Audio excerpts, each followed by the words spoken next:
Cameroon, Bantu, Africa, Bantu, to the world, Bantu. Hello friends, and welcome on this platform. As African and as Pan-Africanists, we are supposed to protect our interest. We are supposed to lambast those who think we are still children. We are not children, no longer children. If we were children before, we are not children today. That's just a figure of speech, sorry. Concerning Mali and insecurity that is in the northern part of Mali, we know who is who today, who is doing what, who is involved in promoting insecurity in the northern part of Mali. For those who are following this platform, we've been saying it time without number, that the West is playing a very dirty game in that which concerns the security of Mali and the Sahel region, to be precise, friends. You know, we used to have G10 Sahel, but that organization ended long ago because of three countries, Niger, Burkina Faso, and Mali. They understood that France was playing a dirty game. They are the ones promoting insecurity. I say they are the promoters of insecurity. And they are the same ones coming to say they want to fight against this insecurity. In a way, they want to stay and control every single thing we are doing, creating situations of insecurity so that they can oust head of states that are not favorable to their thievery. Because French and their elites are there to continue to destroy our economies. That's a strategy. They tried with Northern Africa. It did not work because they have a different culture and they have good politicians who thought of their betterment. Us, we have politicians who are thinking of the betterment of their families and they themselves. They can go to Geneva and spend months. They can go to Paris and spend months. They can buy Porsche cars and stock in houses in the West and all that. These are corrupt-minded individuals. Let me come back to the insecurity in the northern part of Mali. You remember vividly, dear friends, in the month of July this year, there was this terrible terror attack against the farmer and the Russians security agents that are helping Malians to secure their borders. The real problem Mali is having today is in the northern borders, Algeria, Mauritania. These countries are playing a daily game with France. And France knows, we know, that they are behind all forms of insecurity in northern Mali. The West, they know we know they are behind it. Because let me just put it this way clearly. Mali is an enclave country. How come these guys have access to weapons, to bikes, 10,000 bikes, 10,000 bikes in the desert, brand new bikes, 12,000 mobile phones that cannot be easily detected by satellites. So the ancient models of phones, they're using it right now. And who is fueling them with fuel? It looks like tautology, but it's important. Who is serving fuels to these guys? If it's not through Mauritania or through Algeria, what they call the Accord d'Alger, some Algerian elites took this for granted and then thought that they will use this to continue to manipulate Mali. But Assimi Goïta and the government of Mali said no to this stupidity. We can solve our problems ourselves. Why then should some elites in Algeria continue to insist on that?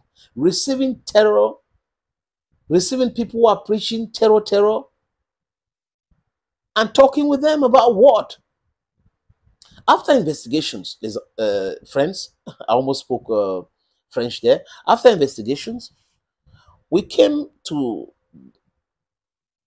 discover some things, very important elements, about the implications of some countries in what happened in the month of July in the northern part of Mali, especially in Tizawaten. How did the attack go? Who gave the intelligence to these terror groups? And what are the terror groups all about? Who is helping them? If you look at all this information yourself, you can also go and it's simple. Go on the internet, and then you can grab some publications to better understand what really happened in Mali.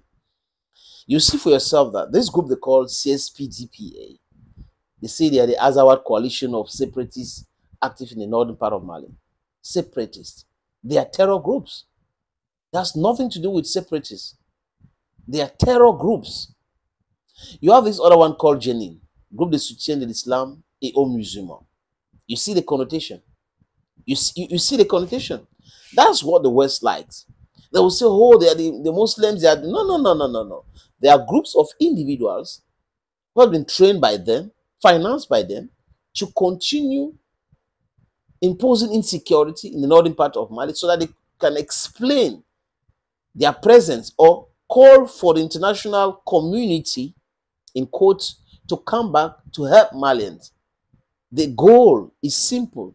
Continue to dig the gold in the northern part of Mali. There's fuel in the northern part of Mali. They want to be concerned. They want to be there to exploit it. Mali has a lot of reserve, and these guys are very worried. They are worried about the development of Africa. Africa is such a rich continent. It's a very vast continent of 30 million meters squared. 30 million is the largest continent and the richest continent on earth. So this group, CSP-DPA, you have this other one, Jenin. They got their training from where? From Ukraine, passing through Moldova. So how did they leave the northern part of Mali? They transited in Africa through which country? Mauritania is the proper nation in Africa that serve in this cause. You understand? We got some intelligence concerning that. Moldova also served as a transit point. So these guys were trained in Ukraine. And when we say so, it's also because of the declaration of the spokesperson of the Ukrainian intelligence. His name is gr0upes. He said that these guys received crucial information from Ukrainians. He said that. And their ambassador in Senegal jubilated after the attack. Malian soldiers were eliminated in the attack. And we have an ambassador in Africa who tried to recruit Africans to go and fight the Russians in Ukraine. It did not work. Who jubilated? And it's only after contestation in Senegal and in Africa that the Minister of Foreign Affairs had to call him to order. You see, there is something wrong in our Africa. It's high time those people be chased away from this continent. Africa did no wrong to Ukraine. Africa did, let me repeat again, did no wrong to Ukraine. And Ukraine pretending to be helping terror to destabilize African countries, the like of countries in the Sahel, means Ukraine is a very dangerous country. It means the elites in Ukraine, the governing class in Ukraine are cupid, are corrupt, are very dangerous. You can't be saying that you're fighting against the Russian violation of your soil and violating the sovereignty of another country, of a region. You don't have clairvoyance by doing such things. So friends, those are some of the informations we gathered, and we said, okay, why not try our best to put it through to you. It's always a pleasure having you watch videos on this platform. If you have time, just subscribe for more. Thank you again, and bye-bye for now.